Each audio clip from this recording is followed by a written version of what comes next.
The Genesis G80 has been an instrumental product in the Genesis vehicle portfolio since the brand's launch here in the United States for the 2017 model year. Between the Genesis G80 and the larger G90 sedan, these two luxury vehicles have largely been attributed to the brand's recognition, the brand's success, and the current product portfolio that is available here in the US market. Now for 2025, the Genesis G80 went through a mid-cycle product enhancement to update the styling, technology, and feature set to keep this mid-size luxury sedan competitive within the segment and its German rivals. Now this week, Genesis was kind enough to loan me the G80 3.5T Sport Prestige, or the most fully loaded G80 that one can currently purchase for this refresh. And I have to say, it is mighty impressive to see just how far the brand and product has come since the brand's introduction nearly 10 years ago across the globe. And overall, I think it's a very solid and competitive vehicle, but that doesn't necessarily mean that it is perfect. And I have come across a couple of things that I was not expecting to dislike about this vehicle or have issues with, especially given the enhancements that they did do for 2025. So without further ado, let's not waste time. Take a look at everything I both liked and disliked over my last week with this Genesis G80 3.5T Sport Prestige. Now, the first aspect or attribute about the Genesis product portfolio and the brand in general that I've really grown to appreciate is going to be their unique design language featuring the double line LED lighting signature. So pretty much every Genesis product currently offered in their portfolio has this LED lighting signature, where at the front of the vehicle you have the double lines for the daytime running light and turn signal. Around the side of the vehicle you'll find it, and out back, which makes it easily distinguishable and recognizable versus every other not only luxury vehicle but pretty much mainstream vehicle out on the roadway. And I really appreciate Genesis going out on a limb, trying something new and unique that has really not been offered on many other products or any other product on the market, just to help set itself apart from that of the competition. So overall, I think the Genesis design language in its current iteration looks fantastic. This is a very attractive midsize and luxury vehicle in general, and again, easily distinguishable from that of other vehicles out on the roadway. Now, the second item or aspect that I've really come to appreciate and like about this vehicle is going to be the interior materials, quality, fit and finish, and just the feature set that this vehicle has to offer. Now, specifically when you compare it to the G80 in the last generation that was partially under the Hyundai brand, believe it or not, this vehicle shows a marked improvement in just fit and finish, the upgraded materials, and just the overall feature set that this vehicle has to offer. So this one has the black and red two-tone Nappa on the interior. This one, being a Sport Prestige, has the carbon fiber trim added on the door panels, the dashboard, and the center console. And between the silver stainless steel accents, the red, black, and carbon fiber, along with the color selectable ambient interior lighting, this interior absolutely screams premium and is easily competitive with any other vehicle in this segment, even if it is costing a little bit more from some of those other manufacturers. So overall, when you compare it to Genesis vehicles from 8 to 10 years ago, or just that previous generation in general, it's a market improvement. Definitely has all the fit and finish, quality, and attributes that one would expect for a vehicle costing upwards of $80,000, which this vehicle does compete in. But of course, they do come in slightly less, albeit with a few less features or options than this particular one that I'm sitting in. Now, continuing on with my third like here inside this vehicle, it's easily going to be the seat comfort, not only here in the front row, but also in the back rows as well. So this one, being a fully loaded 3.5T Sport Prestige, of course has full power with all of the same adjustments here on the driver's side and the front passenger seat. They're heated, cooled, massaging seats, has the leg extension, the adjustable side bolsters, and all of the other usual power adjustments. And overall, the Nappa leather, of course, is going to be the first step into a very comfortable, luxurious experience. But the second attribute has to be some of the materials behind the scenes, including the foam and some of the other cushions that they're using behind the leather, just to make the overall ergonomics and the padding and the comfort of the seat just that much better. So if you're looking for an extremely comfortable, luxurious experience here that you can take on long distances, 3, 4, 5+ hours out on the road in the interstate without any sort of fatigue, these seats are going to be absolutely comfortable. And then in the second row, of course, the rear seats are going to be heated. Unfortunately, no ventilated seats available in the G80 segment, but really I don't think that is absolutely necessary in a vehicle like this. But overall, I think just the experience you get in any seating position inside of this vehicle is going to be quite exceptional. Now, moving on to my fourth like with this Genesis G80, that is going to be the Bang & Olufsen premium audio system. And overall, I think this is a market improvement as well in terms of audio quality and just overall sound quality compared to that of what I've experienced in the past, as well as what is going to be found in some of the competition to this vehicle. So if you're an audiophile, really appreciate premium audio systems, I think this is not going to be a disappointing aspect of this vehicle, and in fact might actually be a more impressive aspect. And it does have some, EQ adjustments you can do on the infotainment system, albeit not quite as in-depth as that of some other manufacturers out there, but it is a fairly neutral sounding system. It has a very powerful punch in terms of bass or low end frequencies if you do adjust it to be that way, but out of the box with a relatively flat EQ curve, I don't think you're going to be disappointed with the audio system whatsoever. Now, my fifth like with this G80, specifically because this one is a 3.5T Sport Prestige, is going to be the rear steer system that this vehicle is equipped with.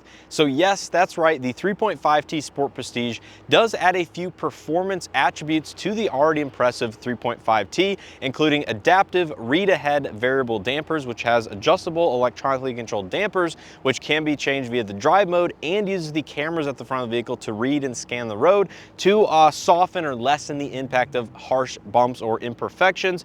Also adds a mechanical limited slip rear differential to this vehicle and the rear steering system. So the rear wheels on this vehicle will pivot either with the steering wheel or opposite, depending on the speed and drive type of this vehicle. And it makes the turning circle, turning radius, and just the drivability that much better with a larger sedan just like this one. So if you want a vehicle that is extremely nimble in tight parking spaces, easy to maneuver around town, and really, feels smaller than it actually is in terms of its physical size, the rear steer system with the G80 is awesome. Now, speaking of another feature that I've really enjoyed and find very useful inside this vehicle, specific to the fully loaded Sport Prestige, is going to be the Remote Smart Park Assist 2 functionality, or the more advanced self-parking capabilities that this vehicle comes equipped with.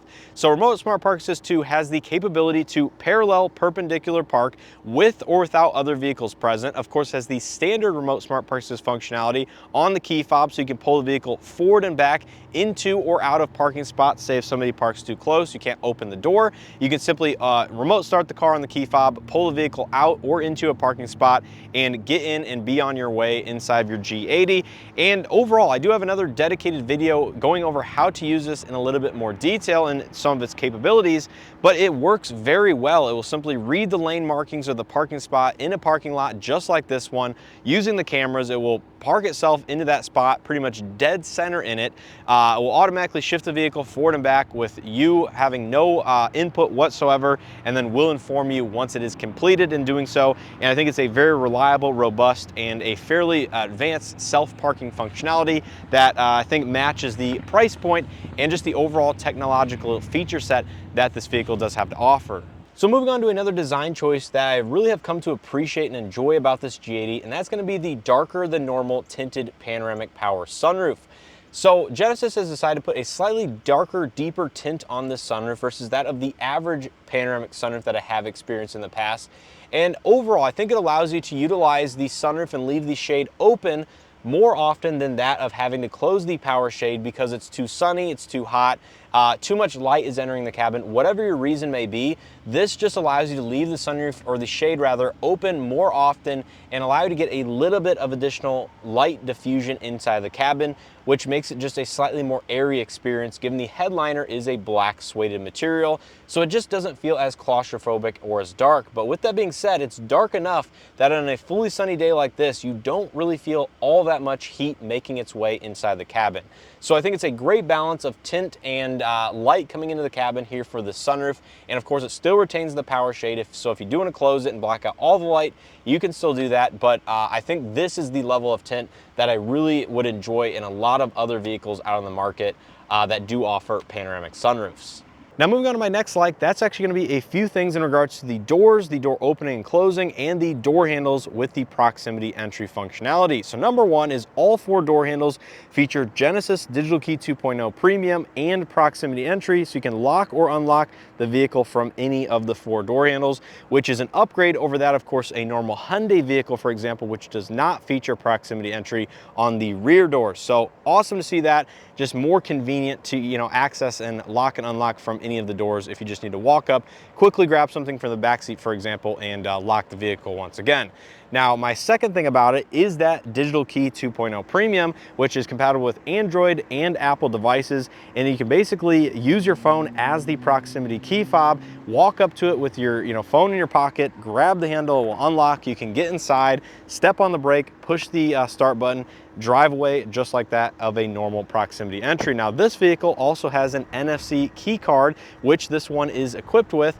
For a little bit of additional charge, you can use that, again, pretty much as a proximity entry, but you will have to, touch it to the door handle, and I believe put it on the wireless charger to actually operate the vehicle. But if you don't want the key fob and you don't use the digital key on your phone, you can use a digital key card in your wallet and things like that. And the last thing about the doors that I've absolutely loved, and again, kind of not expected in a vehicle in this class, is going to be the soft close doors, which are found on all fours of the doors. So you can see it did suck it shut right there in case you don't absolutely close the door all the way. The vehicle will handle shutting the door for you, which is a very premium luxury item that you did not find on the previous generation G80, but is gonna be found on this one. So I quickly want to add another like here at the end of my like section with the G80 after having a little bit more time behind the wheel and actually using this functionality over a couple hour period, and that is the Highway Drive Assist 2 with the automatic lane change functionality. Now, actually, during my week with the G80, I also had a 2025 Kia K4 with Highway Drive Assist 2 and the automatic lane change function as well. But the way Genesis has programmed it in this G80 or some of their newer products, it's way better than the Kia iteration and likely the Hyundai iteration as well, because I was, out on the interstate, 75, 80 miles an hour, whatever, with Highway Drive Assist 2 active, you would hit the turn signal and the lane change assist functionality would immediately start to happen. Now, I think part of this is actually due to the capacitive touch steering wheel that is in the G80 versus the torque sensitive type in the K4 and some of the maybe lesser expensive products. So I think all of this in combination just makes the lane change assist with the Highway Drive Assist 2 way easier and way better experience to use when you're out on the interstate. So I think that's going to do it here for all my dedicated likes with the Genesis G80. Now let's get into the things that I didn't love so much about it over the last week, and frustratingly, it's almost all in relation in one way or the other to the infotainment system. So for 2025, the G80 received the updated 27-inch diagonal OLED high-resolution digital gauge cluster and infotainment system integrated fairly nicely into the soft touch dashboard. Now, in terms of how the display looks, its resolution, the UI, I don't have a ton of complaints in that regard, although I will say it's not the easiest to navigate digital gauge cluster using some of the steering wheels and things like that. But once you learn it, figure out how it all works, it's not the end of the world and it's not the worst one out there. But my first big complaint, I guess, here on the interior in regards to that UI or just the infotainment system is going to be how it's controlled with the touchpad here on the right side of the steering wheel. So running through quickly the steering wheel controls and buttons, you have the nice leather wrap, perforated, heated, of course, flat bottom design with the updated logo. On the left side, you have the driver assistance for the most part. So you have adaptive cruise, highway drive assist 2, lane centering. This is a programmable white circle button. And then inside of all this, you do have your digital cluster controls, which changes kind of the main formatting between 3 or 4 different settings or pages. As you can see, as I'm toggling, it changes, where the widgets are laid out and everything like that. Now on the right side, you have that touchpad, which is a button as well as a touch sensitive up and down and left and right. You have your volume and mute, programmable start button, programmable arrow button, and a phone as well as voice commands all on the right side. Now, when it comes to the digital gauge cluster, you can see at the bottom it says okay to change widget. So if you hit the button or that touchpad, it will allow you to go up and down simply by swiping the touchpad, left and right or up and down. You can see all of these different things you can put on here. And again, there's like tons of different items you can choose. And then you can also choose to put it on the right side and have different information in the middle. You can have your map, driver assistance, all the usual stuff. Again, it's a little bit more complicated than, say, Hyundai, for example, but it's not the end of the world. My biggest complaint for this touchpad is in regards to when you're streaming audio, say Android Auto, Apple CarPlay, you're using Pandora or whatnot, and you want to change songs on the steering wheel specifically, you have to swipe to the left or right. So this is a fairly careful thing that you have to do, and it's kind of just not ergonomic, not the simplest thing to do. And honestly, I would much prefer just a simple button or toggle to skip tracks forward and back. Now, other ways you can, go to the next song, for example, you can use the touch screen. So you can reach all the way up there, press that. Not the end of the world, but again, a little bit far to reach to. You can use the seek track buttons here on the hard touch buttons for the cluster. That also skips track, or you can use the touch dial or infotainment controller down here. You can see you can hover over the arrow just like that and press down on this dial right there, and it will also select that. Honestly, that's the best way that I've determined to skip to the next song, is using the rotary dial down here. But nonetheless, I think this is a clunky implementation of this touchpad here on the steering wheel. And I almost wish that there was just another button or toggle to skip to the track, because this is the most ergonomic or easy to reach in terms of the volume being right here. Now, continue on with this infotainment system, my second dislike is in regards to that controller here in the center console, and it's for a few different reasons. Now, number one, I don't think it's located in the right position to use it as comfortably as possible. So in the last generation G80, for example, if you're familiar with that vehicle, that dial or all the buttons in regards to this controller was located just in front of the center console. So you could simply rest your arm in this vicinity. Your hand is directly over it, and you can navigate using the home, back, navigation, multimedia, all those buttons, and dial was located right here. Now for this vehicle, it's located in front of the crystal gear shift selector all the way up here. And this is very ergonomic in this position to change gears from park to drive, all that stuff. But this is just a little bit of a reach to where your arm is going to be like right on the front edge of the armrest, and you're reaching over the gear shift just to get to this multimedia controller to control the infotainment system. Now, of course, you do have a couple physical buttons. You have back, home, and menu. So all of these, do get you somewhere in regards to the infotainment. So if you want to go home, it will bring you back to the Genesis UI. If you want to go to Android Auto quickly, you can either scroll over to the widget, press down on the dial. That will bring you back to what you were on for Android Auto or Apple CarPlay. But nonetheless, that is going to be my first complaint about this dial, is just simply the location of it is not as ergonomic as the last generation G80, or as it should be, I guess, in a vehicle like this, in my opinion. Now, my second dislike with this controller is going to be how it feels in comparison to some of the other controls and switchgear here on the interior. So, like I said, you have this nice crystal gear shift, which is substantial. It feels quality. It's unique in vehicles. You don't really feel this all too often, although there are some other crystal gear shifts in other vehicles out there. But the thing about this is it's plastic. This entire ring is plastic. This is a touch sensitive pad, so you can swipe on the top of it. You can see it is changing, where that icon is going. So this is touch sensitive, but this entire thing just, it feels a little chintzy and a little cheap compared to a lot of the other attributes about this interior. So for a nearly $80,000 car that I'm sitting in, this dial simply just doesn't feel as cheap. It, rocks back and forth. It, rotates. You can press down on it. All of that works. It just doesn't match the quality as the rest of the interior. So continuing on with my third dislike about this infotainment system, it's going to be in regards to its performance in terms of connecting to Android Auto and some lagginess, delayed, or drop frames when using the backup or some of the other parking cameras on the actual screen itself. So number one, it takes a little bit of time to actually boot up and connect to your phone for wireless Android Auto or Apple CarPlay inside the system. Now, it's not as terrible as some other systems I've used, but it's certainly nowhere near the quickest out there to actually, boot up and use Android Auto or some of the other built-in widgets, for example, for the digital gauge cluster. So do keep that in mind. It's a little bit slow in that capacity. Number two, even after the system is up and running for several minutes and you're just navigating the UI, I have come across some instances where it's a little bit slow to respond and it's just delayed. So that leads me to believe that there is some sort of a hardware element that the processor can't quite keep up in terms of using this UI and some of the other functionality of the system.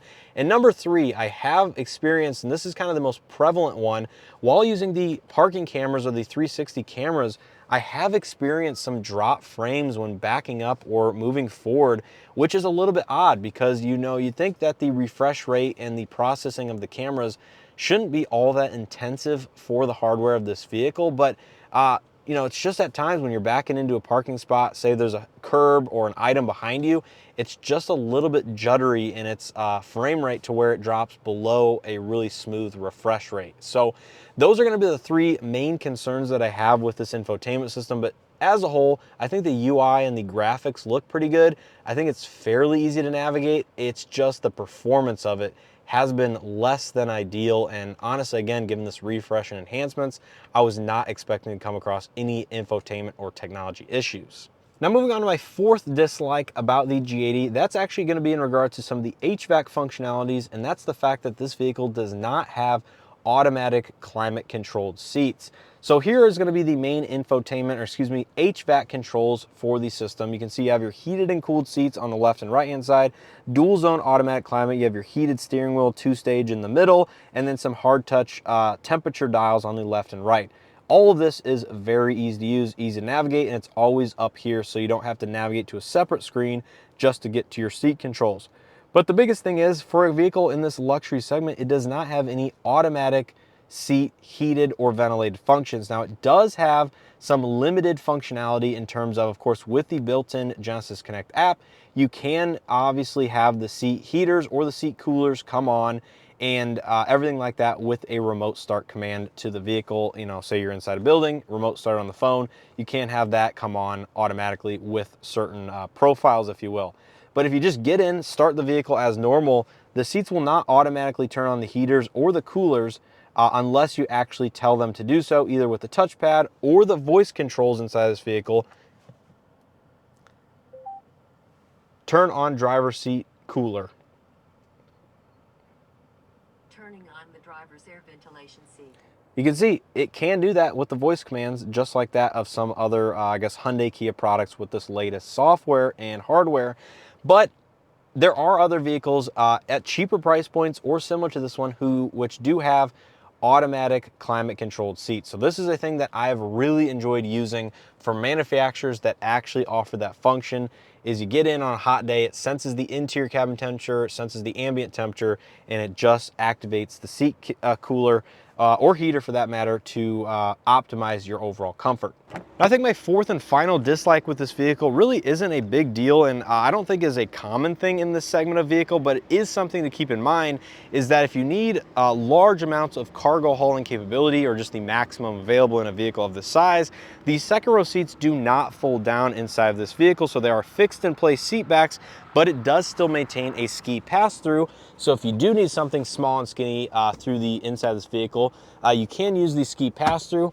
Just behind the center armrest here gives you a nice little opening just like that for, you know, skis or other small items like that to place inside this vehicle. But overall, unfortunately, this vehicle does not have folding rear seats, which again, might not be all that common in a mid-sized luxury vehicle like this, but is something to keep in mind if you ultimately need a little bit of additional space, you know, to haul either cargo or other items around. So that's going to do it here for all my dedicated likes and dislikes on the 2025 G80 3.5T Sport Prestige. Now I want to give a huge thanks to Genesis for sending this vehicle out for me to test and review, give you guys my overall impressions of this vehicle. Make sure you stay tuned for my driving review video with this exact vehicle. We'll give you more in-depth opinions on how the vehicle performs, how it drives, ride quality, everything like that in that video. But as a whole, this is a very impressive product, and as you can tell by my dislikes, a lot of my dislikes are basically centered around the infotainment technology in one way or the other, which is not something I actually experienced or expected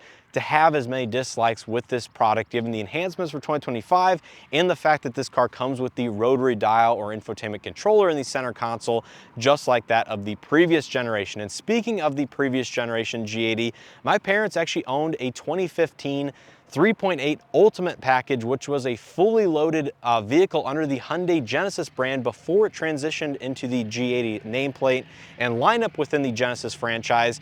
And that vehicle was absolutely phenomenal. It was a very high quality, at the time, Hyundai, which eventually translated it into Genesis product. And in terms of like specifically when it comes to the infotainment and the rotary dial in the center console, that one had it located much more ergonomically and easier to use, in my opinion, than this vehicle currently does. But again, this vehicle has the touchscreen, which that vehicle did or didn't, depending on the model year that you actually chose with that particular vehicle. And as a whole, I think there's a couple things that they could tweak easily with this vehicle in terms of its technology and infotainment system to resolve many of my dislikes. Put a quicker processor in it, make it a little bit more robust in that capacity, and change the location with the shifter and the rotary dial for the infotainment controller. Just simply swap the two, and I think that would make it just easier to live with and easier to use on a daily basis. But for some reason or whatever reason, they chose to give it the design that they did. And maybe that's because a lot of people don't interact with the infotainment system as much as the gear selector. So they wanted the gear selector in a slightly easier to use, easier to reach position. But nonetheless, very high quality vehicle, very competitive in the upper $70,000 price point, which this vehicle comes in at. And I think ultimately, if you're looking at one of the German rivals to this vehicle, it is certainly worth a look at the G80 or any of the other vehicles that those German vehicles may compete with, because at the end of the day, Genesis is its standalone brand at this point. I know a lot of people out there, especially here in the Midwest where we don't have any Genesis dealers, actually still are confused or unknown about what the Genesis product is. So I've done a ton of product informing over the last week about what this car is, what Genesis brand is, and ultimately how it differs from that of the Hyundai product, which, of course, the Genesis vehicle was shared with at one point in time, but is certainly no longer associated with and is a completely standalone platform and product by itself. So I think I'm going to leave it at that. Let me know what you guys think of the 2025 G80 or any other Genesis products down in the comment section below. Do you own one of these vehicles? If so, how's your ownership experience been? Any likes and dislikes you want to add down there, feel free to leave them down in the comment section. This is certainly going to help anybody that is considering this vehicle or brand to determine whether or not it's a vehicle they ultimately want to look at or buy for themselves. But I think, like I said, it is certainly worth a test drive and a look in person if you don't have any experience with one. But anyways, once again, a huge thanks to Genesis for sending this vehicle out for me to test and review. You guys for watching, and as always, I hope to see you guys in the next one.